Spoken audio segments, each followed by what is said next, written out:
It's the Progress Pod, a production of the Franklin County Coalition for Progress. I'm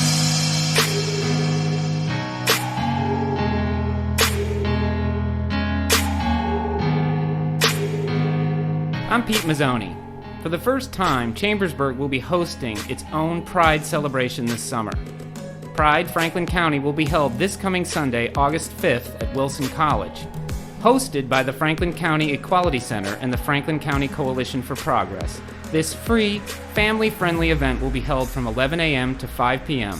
It will feature music, a kids' space with activities, food vendors, and a beer tent where attendees 21 years and older can drink 2 free beers. Drag performances will be held, and there will be a keynote speech by the first transgender Pennsylvania Secretary of Health, Dr. Rachel Levine. With us today are Nathan Strayer, co-chair of the Pride Festival, and Phillip Whitley, who sits on the planning committee, and who will be performing and giving instructions on how to hula hoop. Thank you both for joining us today. Thanks, Pete. Thank you. No problem. So, let's talk about the festival. What can people expect, and, tell us about the fun. Well, I'm on the planning committee for entertainment, so there's going to be a lot of fun. Okay. We have a wide variety of entertainment coming for you. We have a drag show, and we're going to have 2 sessions of that, actually. Drag show 1 is going to be at 1 p.m. to 2.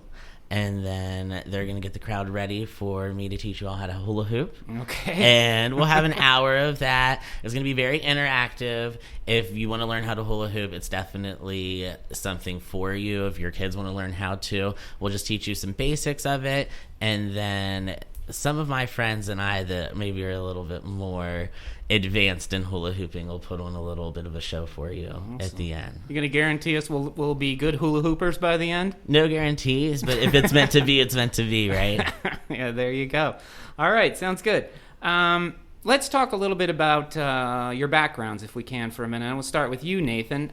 You moved away, that's correct, to Philadelphia? I did. And what brought you back? So I grew up in Chambersburg, went through the school system here, graduated, moved away. I lived in Texas for a while, then moved to Philadelphia. And then I came back to Chambersburg. Chambersburg was always a place near and dear to my heart.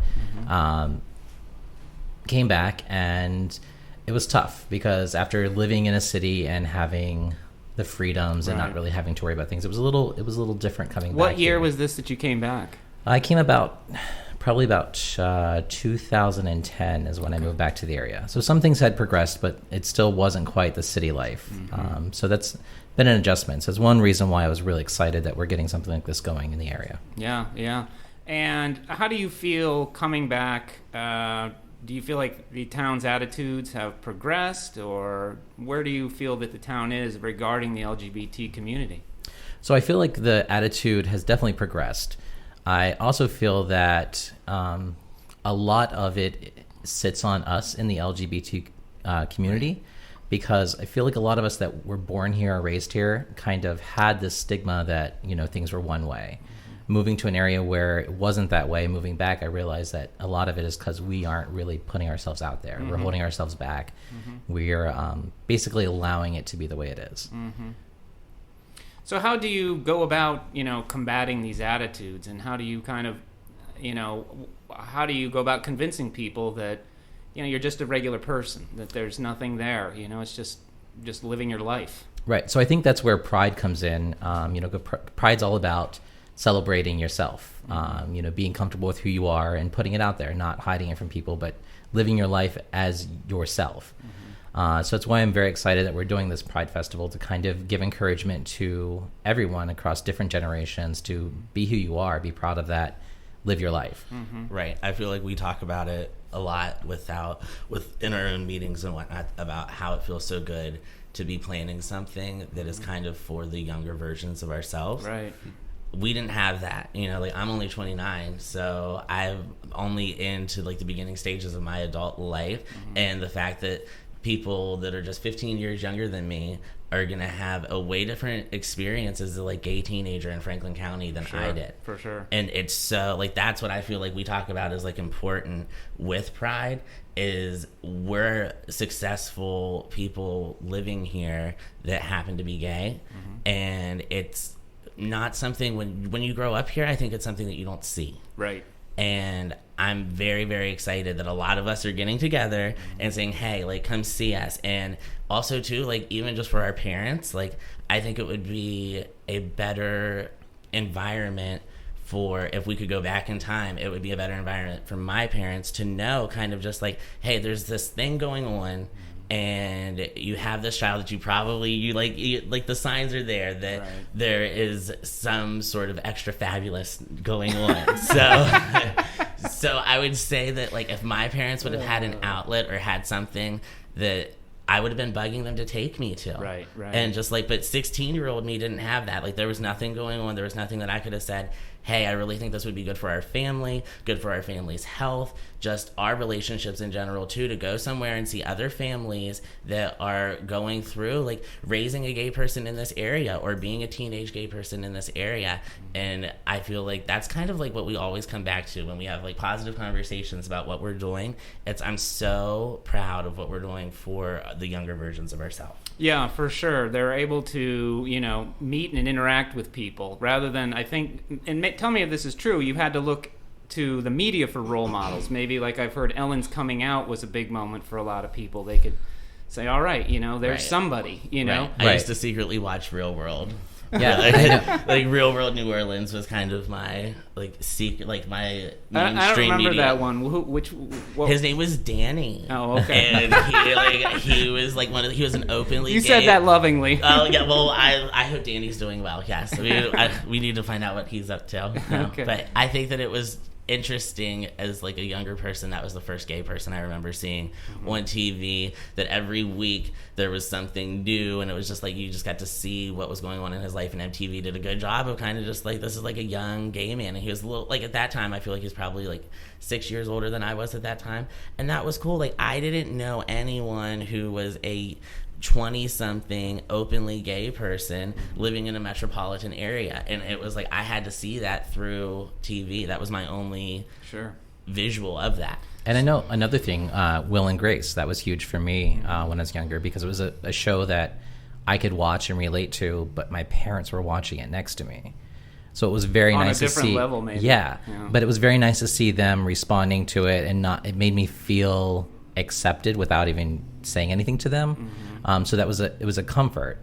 It was nice. So let's, if we could, let's talk about your coming out stories. Maybe we could start with you, Nathan. You could tell us kind of how it came about, and just tell us the story.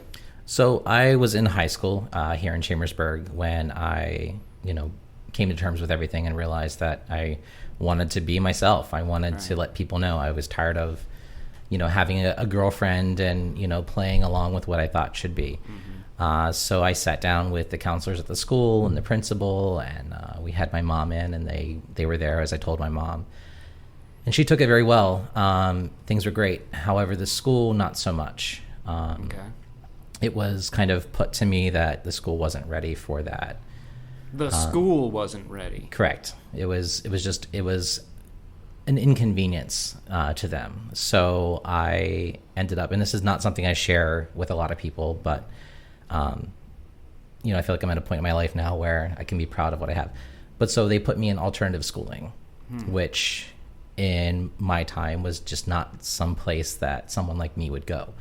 So I finished my senior year doing alternative schooling. I was able to go to prom and things like that, but there was just a big difference, and I lost some friends over it because their parents wondered why I was going to alternative schooling. Was it drugs? Did I do something wrong?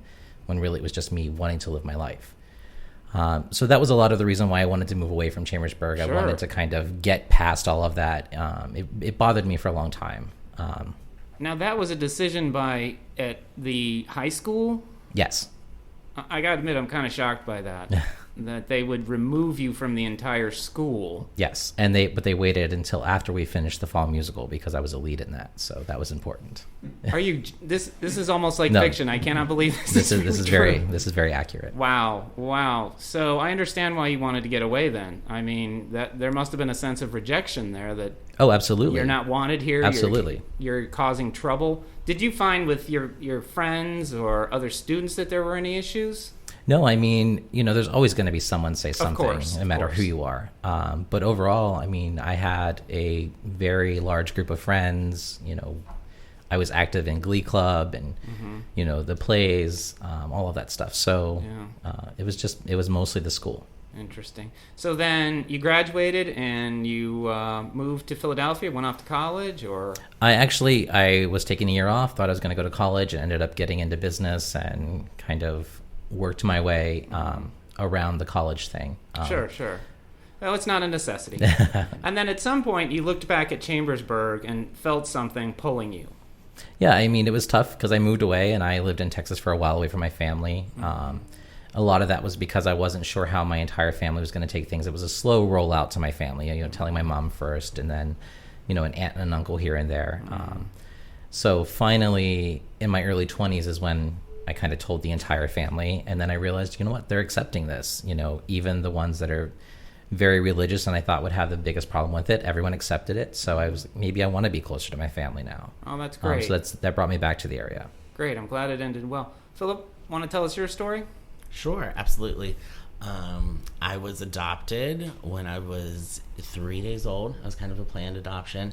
My parents are very religious, and through their religious organization, they had kind of got in contact with my biological mom. So that's how I became with my adopted family. And they moved here when I was young and was pretty much raised here. I went to elementary school here in Chambersburg, but because of their religious beliefs and a lot of the traveling that my dad did as a traveling speaker, they put me in a homeschool kind of cyber school program. So I would take the local testing and whatnot at the high school, and I did meet a few people through that. But I didn't have a lot of friends that went to school here. Right. When I turned 16, around that time is when I really started. I was very sheltered until that time in my life. Once I was allowed to work and kind of get out there and be social, I started to make friends. And from there, I was so blessed with an amazing group of girls that were just pivotal in my coming out experience, mainly because at the time, my parents and their religious beliefs, I think it was a very difficult situation for our family. It can be.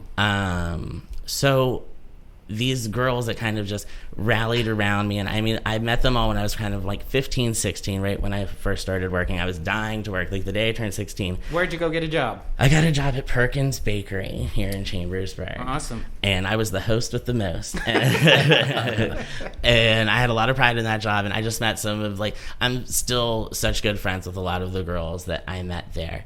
And they were my protectors, honestly, when I've always been an extra person and had a lot of personality to me. It was kind of in my religious upbringing that showed, but I definitely knew that I was different, and it was a struggle to grow up with confliction. I had a lot of love for how I was raised, and there was a lot of good that the religious community did.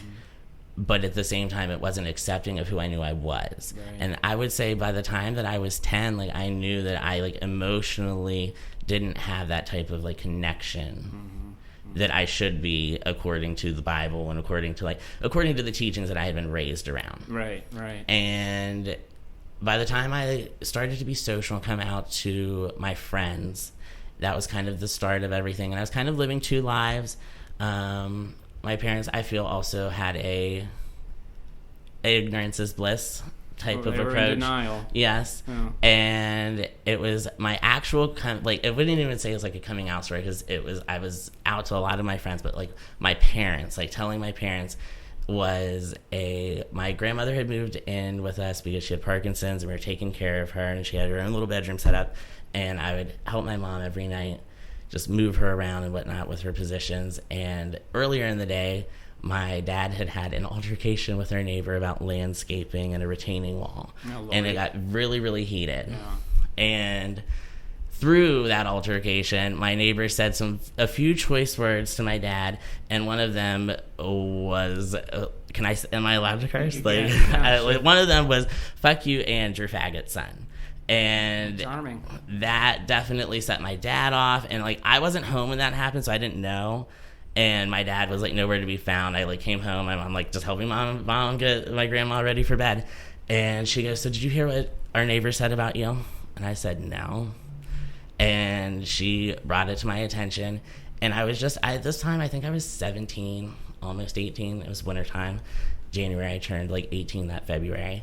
And I just kind of like grandmother's like Parkinson's, and she's just like looking up. It's like she's mentally there, but physically like she's just not quite there. Right. And I'm looking across from my mom, and I just kind of like was like, Mom.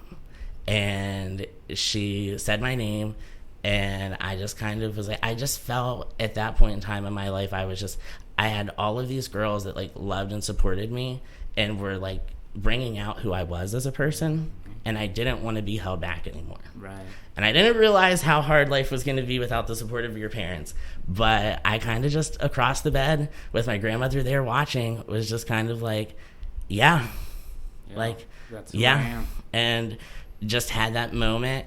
And my mom just had like tears rolling, and my grandma looked up at me and she's like shaking, and she just I just felt like she just like told me like, good for you. Like, because she was a sassy person. I feel like I felt like she was kind of just like, I'm glad I was here for this. And then it was just, a very tense moment. And basically, because of their religious beliefs, things quickly changed in my life. So talking it over with the church, like, and my dad is like their kind of like church leader, providing overseer. And it was something where I feel like they had to go a little bit harder on me too because of his position. I feel like he was a leader in the in their religious work, community. yes. And I feel like they were he couldn't really show any sort of softness with me, I feel. So at 17, I mean, at that point in time, I was turning 18 the next month. So basically 13 days before I turned 18, I was informed that all of my financial help was going to stop, and that I was going to need to like find housing arrangements, and I was going to need to start paying for my car, which was kind of gifted to me. And it was just a lot all at once. But through the support and just kind of like it really like set a fire off in me in my life. And it's just through the support of these amazing women that are still in my life now, and kind of like really, really important like figure who I feel is like kind of like my adult adopted mom, who just really like stepped in and was just like, I'm sorry that this is happening, and was just there for me. So that support system was everything to you. It was beyond. It still is. Like, to this day, still is. Yeah. And a lot of them will be at Pride and are volunteering at Pride and are so proud of me, and just like the outpour of support from them throughout my life, and especially now, has been what has allowed me to be a productive person. Have you been able to have any kind of, for lack of a better word, healing with your father and your family? Yeah, thankfully. It took a lot of time. 18 to probably like 25 there wasn't a lot of communication. But I think just through growth and like time really does heal a lot.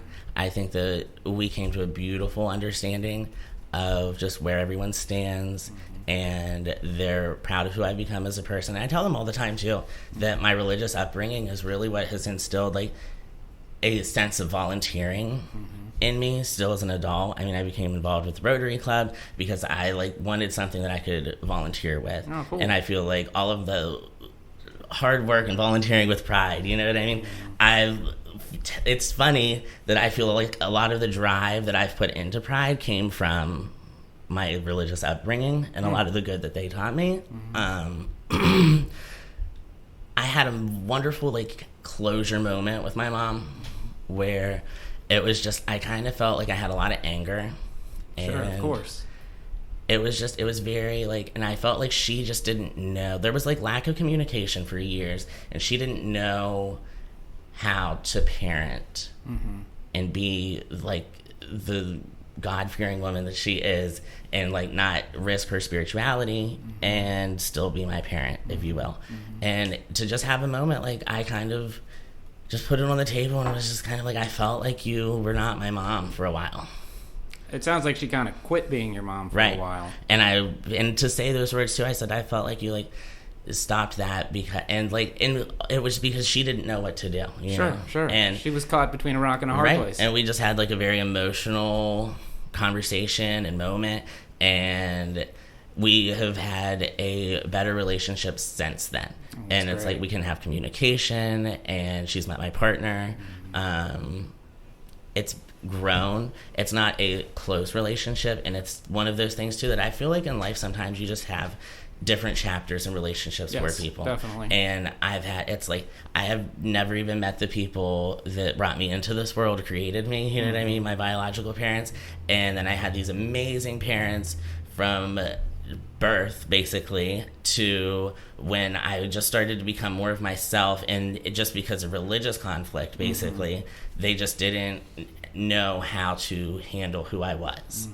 And then there was kind of a little bit of a new family that started with these amazing women that have looked out for me and given me that oomph and just really been there. And at the same time too, I feel like I can communicate to my adoptive parents as well. That's great. And they celebrate the new the ups in my life with me.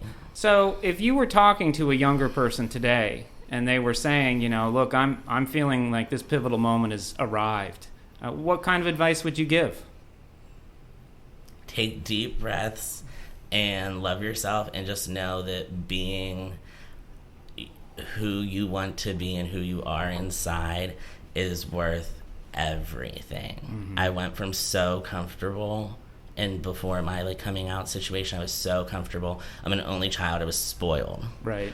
And I lost all of those comforts, and it was just the best thing that's ever happened to me. It's made me so strong, and you can do it. You will do it. And the reward of being who you are, especially if you weren't able to be through the earlier parts in your life, will more than take care of everything in between. Just take the leap and do it. And I've just in my experience, I've just found that everyone, even in the small town, the world in general, has been supportive if you're just a good person, and it's really you're just living your true self. People will support and love you. And that's the biggest thing. Looking back, the most important thing is just be true to yourself. Right. Because though there's going to be some people in your life that might not understand or might not support, the world in general, as you said, Philip, is going to be there for you. I mean, I've seen that more times than not, that there's a lot more people that are going to be there and have your back than wouldn't.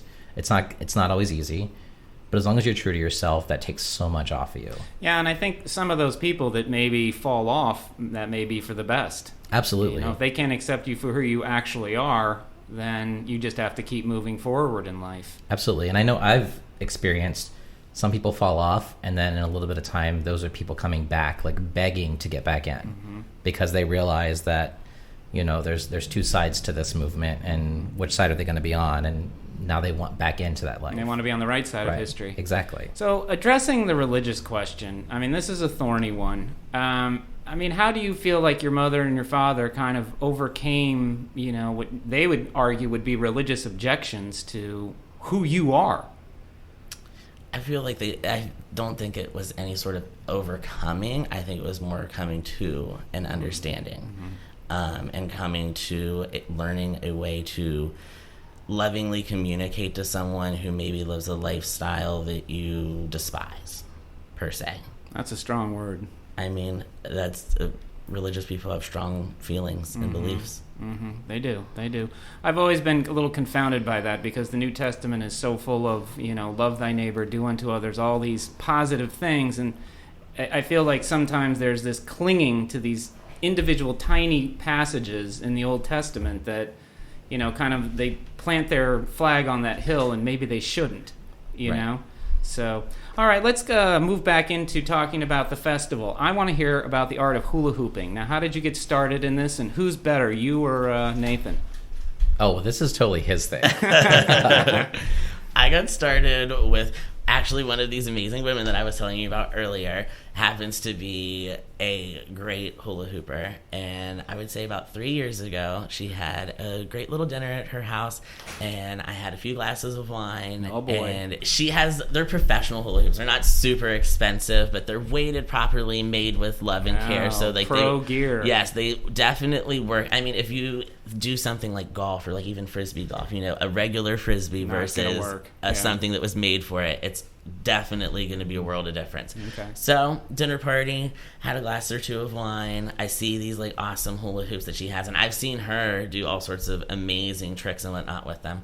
So I just picked one up and I just started the basic hula hooping. She gave me a little bit of instruction on it, and it clicked. It felt fun, and I was like, "You're a natural." Right. I like this. So I bought my own, and then I never like put it down. And it just became something that I do every day, almost like yoga, like a daily, like kind of like moving meditation, if you will. And I've just, in 3 years, I've become really, really good at it. I bet. And I think that everyone kind of needs a little bit of sort of like moving meditation in their day. I think it's really, really good for your spirit. And I hope that here at Pride that I can really like teach a lot of people how to do it. You're going to watch a lot of people try, that's for sure. Exactly. And even if they're not that good, I promise I'll put on a good show for them. Okay, great. Some of the other entertainment, we're going to have some drag queens. Now, for those who aren't familiar, what kind of shows do they put on? What kind of entertainment are they going to be bringing to the table? All right, so our drag queens, I mean, they're going to be performing to different songs. They are all choosing their songs and sending them in to us. So they'll be doing like a lip sync performance. They'll be all done up, different costumes, makeup. They'll perform to the songs. It's a very fun thing to see. Of course, seeing it in a club is going to be a lot different than seeing it at a family-friendly event. Right. In a club atmosphere, they'll kind of work with the crowd and talk with them. And there's some banter back and forth and so forth. But we are keeping this family friendly, so all the songs have been approved by the committee to make sure that they are all PG. Yes, exactly. Well, for people who haven't been to a drag show, it can be a lot of fun. I mean, they're very lots of fun. Yeah, it can be a lot of fun. And in talking about that as well, and going out and getting some of the sponsorships, was this a sticking point? So in the beginning, the drag show was something that some people were kind of concerned about because they hadn't really experienced it. Right. And it's just one of those things, again, where in a town where you aren't used to some of these things, like you have to educate. So we put it out there and we explained to them what the drag show would be like and so forth. And now we've really seen a turnaround on it. So some people have gone and looked at YouTube videos and so forth. And they saw now it's comedy and they're funny and exactly. It's a great form of entertainment. So now it's actually becoming a thing that people are like, we're coming because there's drag queens. So it has had quite the turn. Good. And I am so happy that Nathan really tried. So he really put his effort into making sure that we were going to have a drag show, because I think that it's, for us, it's something that's just kind of like iconic for a Pride. There aren't many prides that don't have that type of performance. It's kind of like our people's form of it's like one of our expressions of art, honestly. Right. When I tell friends that live in cities that we were going to have a Pride but possibly not a drag show, they're like, then that's not Pride. Oh, really? You got to get it done. Right. One other major thing I want to get to is the keynote speaker. The keynote speaker is going to be Dr. Levine, who is the physician general for the state of Pennsylvania, the first trans woman to take this position.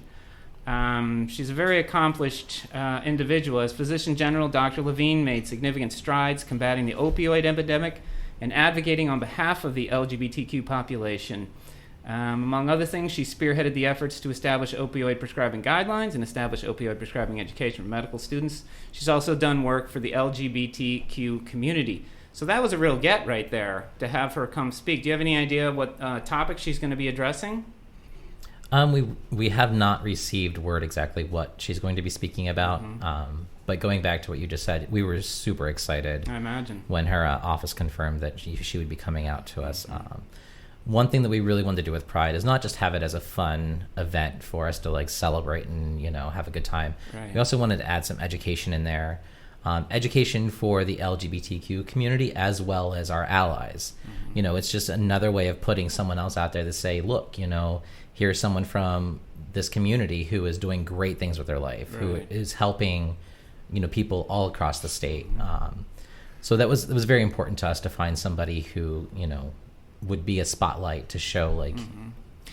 So in speaking about educating the community, what are you really addressing here? What does the community need to know that they don't know? I think the biggest thing there, what I'm meaning is that we're everywhere around you every day. Yeah. We're here.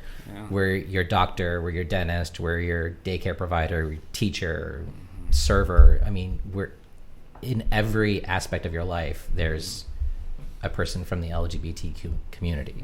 Whether they're out and they tell you or not, they're still there. So we're just kind of putting it out there and let the community know, like, you're beside us every day. Yeah, right. So, it's not changing anything. Yeah. And not just for the community too, but like we had talked about before, for our younger versions of ourselves. Like maybe there's some people that can't even come to Pride, but just seeing it and knowing that, oh wow, there is a group of people that are successfully living their lives happily and are supported by the community. That's so important, I think, in every community, for people that are in the closet, out of the closet, in general. It's good when you're a person that is kind of a minority or a unicorn in your community, like when you're different.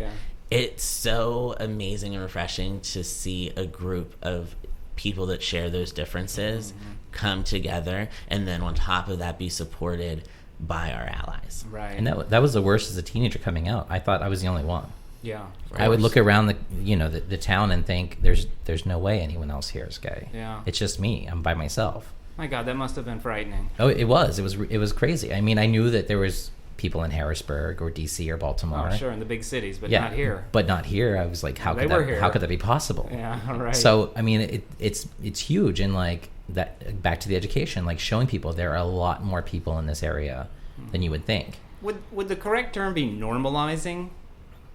In other words, the gay community is not, absolutely. Just normal people living normal lives. I mean, that's the kind of word I've always thought of. The goal would be normalcy. Right. This isn't weird. This is just what's happening. Something that my partner and I experience a lot is we'll tell people that we've been together 7 going on 8 years, and people are surprised by that. Just because we're gay sometimes, because wow, like you all, and that's just, I mean, that's just something, it doesn't offend me, but that's something that I have experienced, and that's just something that's not normal to a lot of people, and something that takes them aback when they hear like, oh wow, like you're in your 20s and you've been with the same person for 7 years and you're gay. Like that's like, it shocks some people. So that goes to stereotypes and knocking down stereotypes. I mean, what are some of the other stereotypes that really need to be addressed and, put to rest? I mean, I definitely think that's one of the larger ones. I feel like sometimes we talk about stereotypes that need to be addressed within our own community sometimes.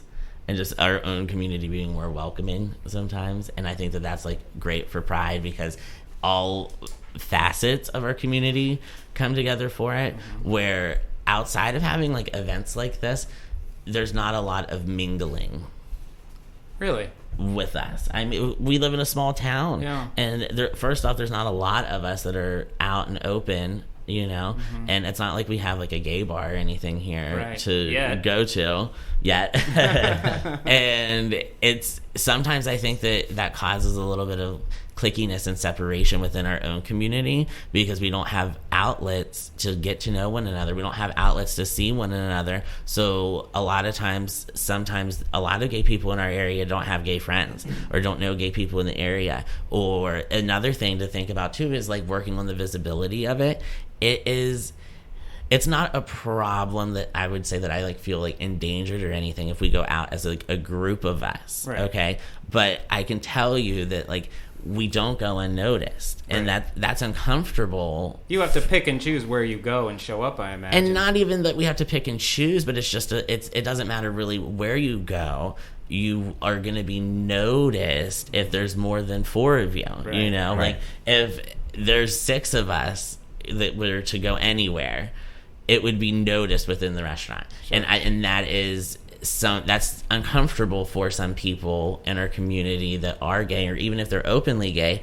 It's something that people are mindful, and they're not used to seeing in our area. And anytime that you're doing something that people are not used to seeing, it's a little uncomfortable at first. So I feel like that has been the whole goal of Pride, is just kind of like, let's just be seen, like let's be out there, like let's help our community be even more comfortable and accepting of the LGBTQ community. Well, the good news is that all polling shows the younger generations are shedding these old attitudes, and so moving forward, things are going to change for the better. We are out of time, but I want to thank you both so much for joining us on the show today. I look forward to the Pride Festival, and everybody should come out. It's going to be a wonderful time, lots of fun, great people, great entertainment. I'm going to pass it over to producer Jeremy to remind us of the times and dates. Pride is this Sunday, August 5th from 11 to 5, right? Correct. Okay, and the only other thing I have is the next second Saturday, Common Grounds, is going to be on August 11th. And that's at the Coil Free Library, downtown Chambersburg, from 10 a.m. until noon in the conservatory. And on August 11th, they'll have Andy Stottlemyre, who is the director of the Borough of Chambersburg's Municipal Separate Storm Sewer System, or MS4. And, that sounds exciting. The purpose of that new utility at the borough is to improve water quality. So it's a new undertaking. It's pretty interesting. So he has a good presentation that you'll want to hear. Again, that's August 11th. Okay. So more information on the Common Ground Speaker Series and more information on the Franklin County Pride event can be found online at fccforprogress.org. That's the Franklin County Coalition for Progress website, fccforprogress.org. Sounds That's good. all we have. All right, thanks we'll again see for everybody joining this us. Sunday. Yep, see you Thanks. Sunday. Thank you.